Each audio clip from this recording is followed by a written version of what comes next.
In our last video, we came up with this formula for the sum of the geometric sequence. It says that the sum of the geometric sequence can be found by taking whatever your ratio is, raising it to the n plus 1 power, subtracting 1, and then dividing by the ratio minus 1. If we want to prove this works for every case, and by the way, this proof is in your text, but I'm going to walk you through it, and I'm also going to do this in an expanded notation in addition to the summation notation that's done in your text. We're going to do this proof by induction. As you know, with induction, there are two steps. The first step is the basis step. So we need to show this is true for the first case. Since our summation starts at 0, we need to show that this property is true for the 0th case. In other words, when it goes from 0 to 0, r sub 0, that this formula is going to work. Well, what does this mean? Well, this just means when you go from 0 to 0, you get r to the 0.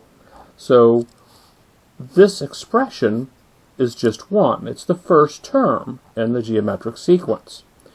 If we put 1 in to our formula, we get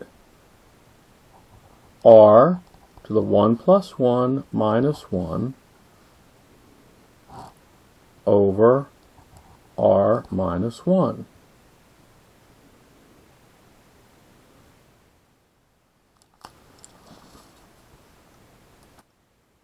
Oops, that's a mistake. Remember, it starts at 0. This is a 0. 0 plus 1.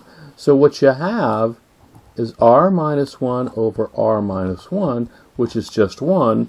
So it's the same thing on the left-hand side and the right-hand side.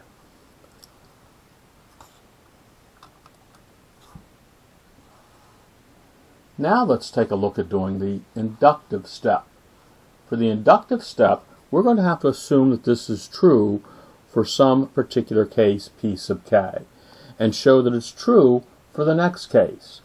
So what we're going to do is we're going to assume it's true for n equals k, which means we're assuming that this summation, and I've done something a little different here than what your text has done, and I have also written it in the expanded form.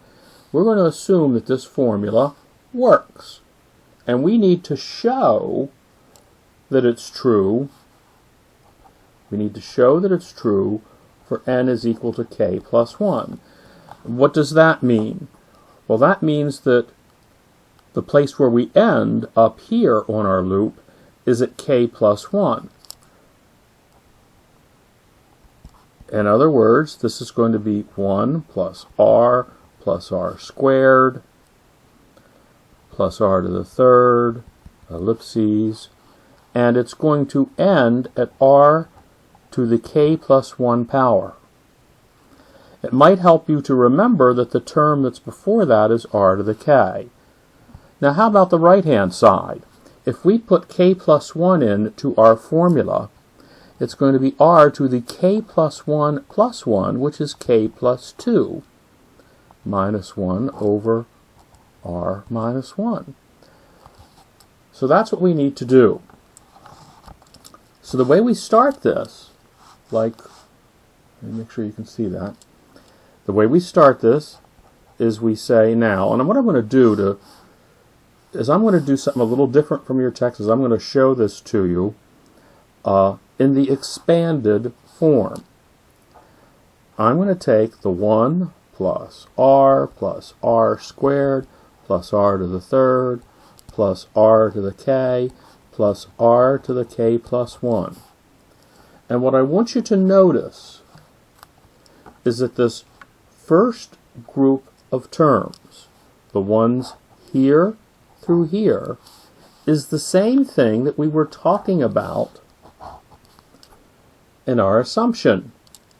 So I can take this expression that I have over here and substitute that in. That'll give us the r to the k plus 1 minus 1 over r minus 1. And then we're adding another term to it.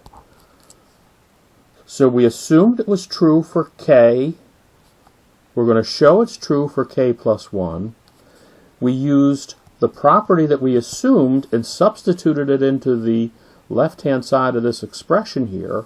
Now all we need to do is to make this expression look like this. Okay, I guess we need to have common denominators. The common denominator is going to be r minus 1. So let's keep our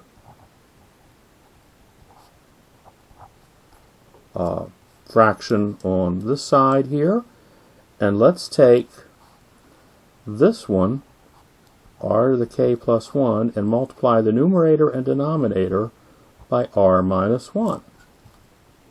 Well, let's take the right-hand side of that. We'll rewrite the left-hand side.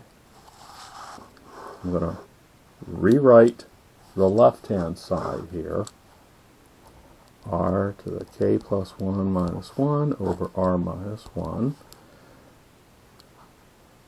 Well, I have common denominators, so I can add these together. Why don't I add them together and do the multiplication? Now, here's where your experience with exponents is going to be important. Here I have r to the k plus 1 times r. This is r to the first. Think about how things work with basic exponents. 2 squared times 2 to the third is going to be 2 to the fifth. You may remember a rule that you add the exponents, but the reason that rule is there is because this says you have 2 factors of 2, this says you have 3 factors of 2, altogether you have 5 factors of 2. Here we have k plus 1 factors of r, here we have 1 factor of r.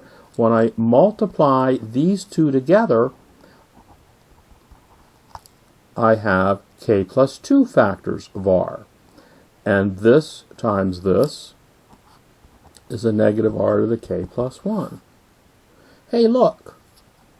This term and this term are the same, so they cancel out, which gives us r to the k plus 2 over r minus 1, which is what we were trying to show over here. Since that's what we were trying to show, we have done the inductive part. We finish our proof by saying, by math induction,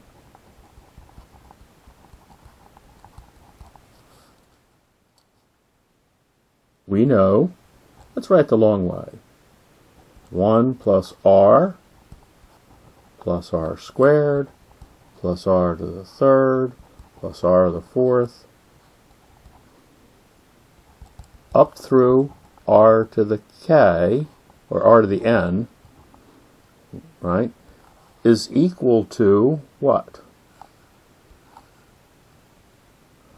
R to the n plus 1 as the exponent minus 1 over r minus 1. This has lots of applications in very common things. We can talk about a couple of them in the next video.